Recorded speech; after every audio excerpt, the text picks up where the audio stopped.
Para a gente entender um assassinato famoso, às vezes não adianta só olhar a cena do crime. É preciso mergulhar fundo no drama psicológico que veio antes. Então hoje a gente vai desvendar a complexa teia de amor, amizade e traição que preparou o palco para uma morte no Nilo. E a nossa história começa aqui, olha, sobre o Sol do Egito.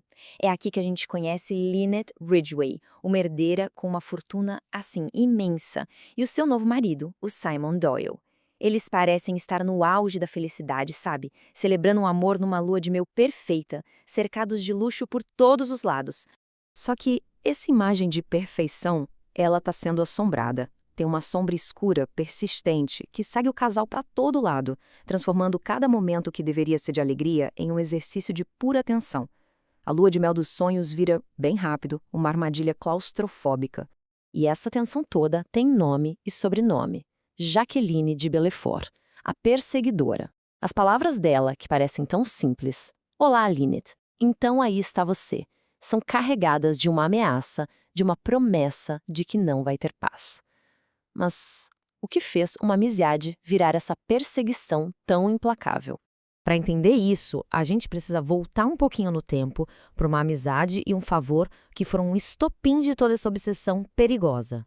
Olha só o contraste. De um lado, temos Lynette Ridgway, poderosa, confiante, a garota que literalmente tinha tudo. Do outro, sua melhor amiga, Jacqueline, orgulhosa, apaixonada e cujo único tesouro na vida era o seu amor pelo noivo Simon Doyle. Já dá para ver que existe aqui um desequilíbrio de poder gigantesco. A Jaqueline estava, assim, completamente consumida por essa paixão. Para ela, era uma questão de vida ou morte. E ela vê na amiga rica a única esperança. Ela não pede dinheiro, não. Ela pede um favor que, na cabeça dela, era simples. Um emprego para o homem que ela amava, para que eles pudessem finalmente se casar. E é aqui que a coisa fica chocante, pela velocidade. Em questão de semanas, aquele simples pedido de ajuda da Jacqueline se transforma no seu pior pesadelo.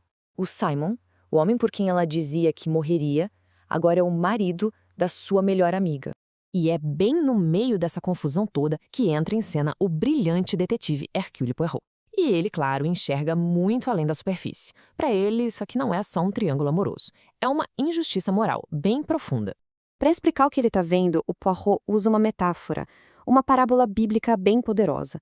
Ele diz que o que aconteceu não foi um romance, foi um roubo. O rico, que já tinha de tudo, cobiçou e tomou a ovelhinha, a única coisa de valor que o pobre possuía. E ele não mede palavras, ele vai direto na Lynette e acusa. Ele deixa claro que não foi um acaso do destino, não foi o amor que falou mais alto, foi uma escolha deliberada, um ato de poder de alguém que provavelmente nunca ouviu um não na vida. E aí, claro, quando o Poirot confronta os três, cada um tem uma versão diferente para contar. São 3 confissões, 3 verdades que não se encaixam. A Lynette, por exemplo, se defende com uma lógica que é assim, super fria, quase calculista. Ela basicamente diz que salvou todo mundo de um casamento infeliz. Ela se coloca como a solução racional para o problema, ignorando totalmente o estrago emocional que causou. Já o Simon, a desculpa dele é que ele se sentia sufocado pelo amor tão intenso da Jacqueline.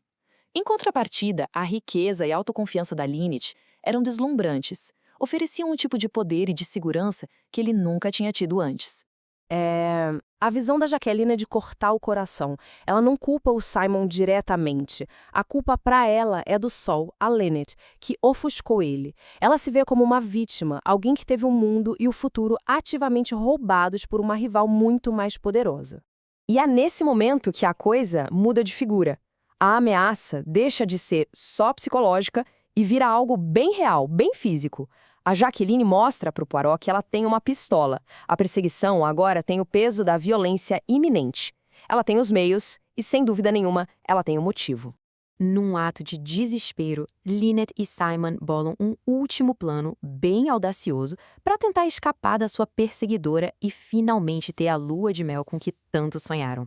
E o plano, olha, parecia perfeito.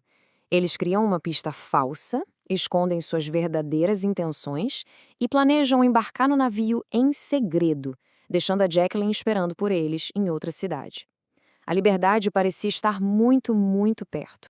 Mas fica aquela pergunta no ar, né? Quando a obsessão é tão profunda e a dor é tão grande, será que um simples plano de fuga é o suficiente? E a resposta, infelizmente para eles, é um sonoro e devastador não. Quando eles finalmente embarcam no SS Karnak, Lynette e Simon dão de cara com quem? Com a Jacqueline, que também está a bordo. Acabou.